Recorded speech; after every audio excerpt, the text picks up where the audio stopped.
Okay, now we move on to anomalies of color vision. Yeah. Okay.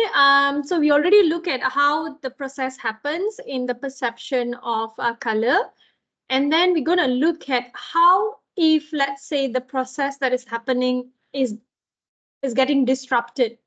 Okay, what will happen to the person who is actually perceiving the colors? Okay, how different are they going to be? And how are we going to be classifying them, right? And also what kind of disruption that can happen when it comes to this color perception. So that's what we're going to look at in this lecture video. Okay,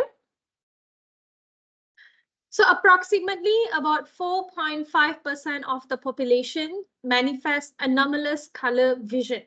Okay, and there are two types of color vision anomalies. One is inherited, another one is acquired. So the difference between inherited and acquired is inherited is the one that you carry in the gene.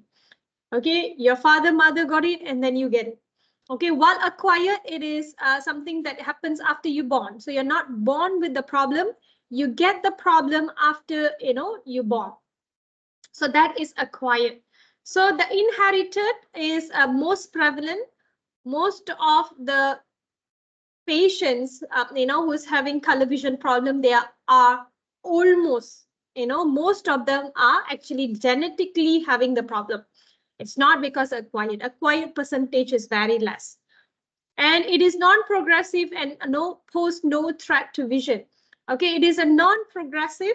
Okay, when a person is born with the color vision problem, it doesn't get worse by time like other ocular conditions, and it doesn't actually affect the vision. Only the perception of color is going to be affected. So that is the reason why the focus on color vision defects is not actually a major thing when it comes to optometry, management or assessment, because it doesn't actually cause your vision. It doesn't cause any vision loss, not like glaucoma, ARND, cataract and all that. That pose a threat to the vision. Okay, this color vision, people are normal, they're happy. Just that when they actually discriminate colors, people will be commenting on them. They struggle with that. Otherwise, it doesn't affect in terms of the clarity of the vision. And those who are inherited may have a profound effect on the performance of certain visually related activities like coloring. If let's say, they are an engineer or electrician who needs to differentiate colors of the wire and all that, that would be affected. So this patient, if let's say they want to work in textile, companies, they might struggle. Okay, so that would be the characteristic of inherited color vision anomalies. On the other end, acquired, where they get it after they born, okay, is less prevalent. The number of person who's actually having color vision deficiency due to that is very less. And also it's a secondary to disease or drug toxicity. That means certain patient will have this color vision deficiency, after they got some disease like cataract, glaucoma, where the color vision will be affected eventually after they got the disease. Or certain drugs also cause some changes in the system of the body, which cause the cones to be actually, disrupted for shorter terms, or it can be a prolonged terms also, depending on, type of drugs. Okay, the patient that patient is taking. And also it can be an important diagnostic tool also. Okay, if let's say a person comes into your clinic, okay, when you do, because usually during screening and all that, you will be doing television test. So they might actually make some mistakes. Okay, but that mistakes, it is not like a proper one for you to diagnose them. So when you see there is something is not right, that should give, a click in your mind that they might have some, ocular conditions. Okay, so it can be an important diagnostic tool, but it is not the major diagnostic tool. So that is also, you have to remember, it just contribute about a few percentage. Okay.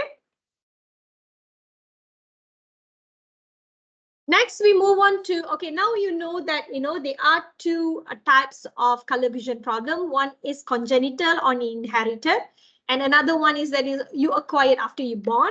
Okay, so how do we classify these patients? Okay, so they can be congenital, they can be inherited, they can be, acquired. But how do we classify patients with color vision deficiency? So that's what we're going to look at. Okay, so the basic classification of color vision deficiency is based on this, a table here. Okay, basically patient can be classified into two. One is red-green defects, another one is blue-yellow defect. Okay, so red-green defects and blue-yellow defects. And this red-green can be further divided into two. One is proton defect, deutan defect, and triton defect. So what is proton is red, deutan is green, triton is blue. Okay, just another name for the defect. Okay, so that is the major classification. So it can be, when a person is having color deficiency, okay, they can be classified to red-green defect or blue-yellow defect. And then with the further information, we can, classify them to be proton, deutan, or triton. Okay, so it doesn't end there. Okay, you can further classify this proton to be protanopia, or protanomalous trichromacy, depending on the photopigment status, how much they are affected, or what kind of defect that can be found in the cones.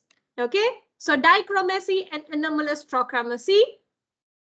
So for deutan, they can be deuteranopia, and then deuteranomalous trichromacy, or they are known also as deuteranomaly. Okay, so this triton defect, they can be further classified to tritonopia, and also tritonomalous trichromacy, or it also known as tritonomaly.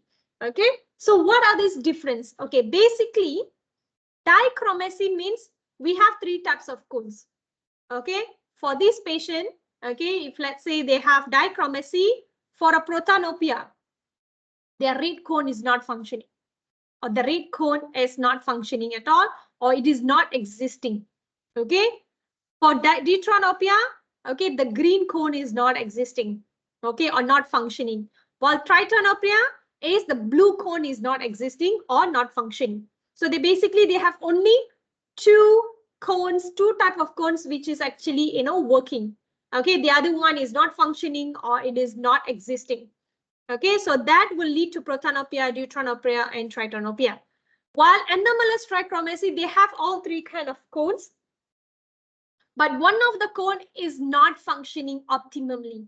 Okay, like for this proton defect, the red cone is not functioning optimally, while the deutan defect, the green one is not functioning fully, optimally.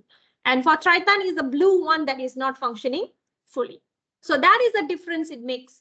So again, I repeat, they classified into two, red, green, and blue, yellow, and then further classified to be proton, deutan, and triton. Okay, red, green, and blue defect. And then they further classified based on the type of damage that happens to the cone. Okay, dichromacy means they only have two cones functioning. Another cone is not functioning. Okay, while anomalous trichromacy, three cones exist, but only two is functioning. The other one is not functioning optimally.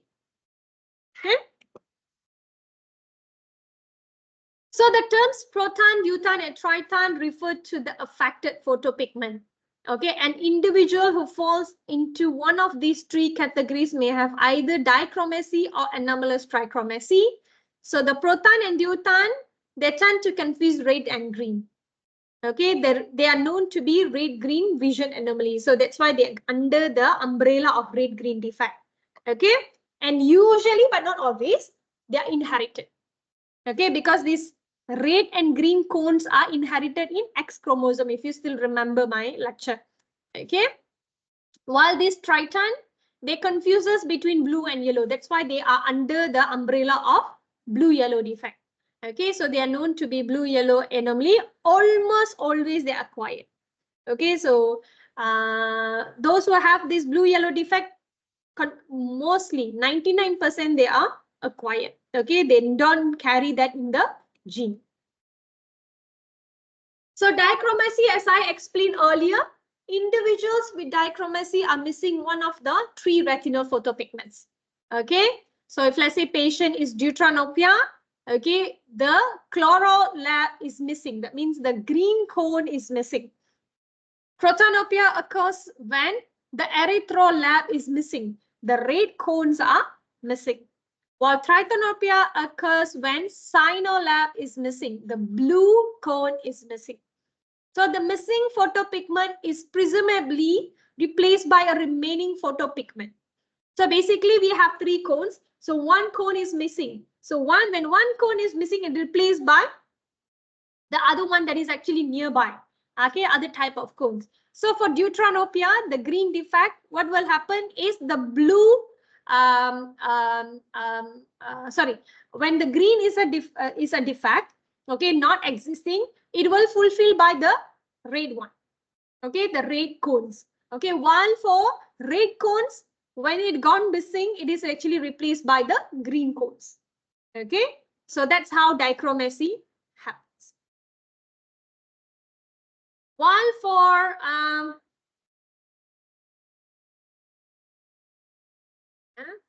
okay, and then the next one is the anomalous trichromacy. Okay, three photopigments are present, but the absorption spectrum of one of these photopigments is displaced to an abnormal position. That is what I meant by it is not functioning optimally. Okay, so if let's say the red trichromacy, okay, the red cone, it's not actually absorbing red properly. They are absorbing more to a shorter wavelength. So that means the spectrum is displaced. That means the function is more towards the shorter wavelength absorption. It is not at the longest one. While the green trichromacy, okay, it is actually displaced towards the longer one. That means they're supposed to actually absorb the green one, the medium wavelength, but they are actually absorbing more of red. Okay, so this displacement of the cone photopigments from their optimal positions result in deficient color discrimination. The greater the displacement of the photopigment, the more severe is the color vision anomaly. Okay, so this first, color vision anomalies are divided into two types. One is inherited, congenital, you born with it, and another one is acquired. You get it after you born due to disease or due to drugs that you take. The next one is it is classified according to the type of the deficiency. Okay, it is divided into two. One is the red-green defect, another one is blue-yellow defect. Under the red-green, they have proton, deutan, while under the blue-yellow, they have this triton. Okay, triton defect. And further, they can be classified. Okay, once you know proton, deutan, and triton defect, that means the red cone is having some defect. The green cone is having some defect, but and also the blue cone is having defect. But what kind of defect that they are having? Is it dichromacy or is it anomalous trichromacy? Okay, it's either like one dichromacy means one cone is, that particular cone is totally missing. Or the third one, it is there, but it is not functioning as how it's supposed to be functioning. So it is not functioning optimally. So that's the difference and how you classify the color vision anomalies. Okay, so what we looked at is the general way of actually, classifying the color vision deficiency. Okay, in the next recording, you're going to look at the upcoming recordings. You're going to look specifically on congenital type and also specifically on the acquired type. So how do we classify? How does they actually, what kind of characteristic do they have? Okay, thank you.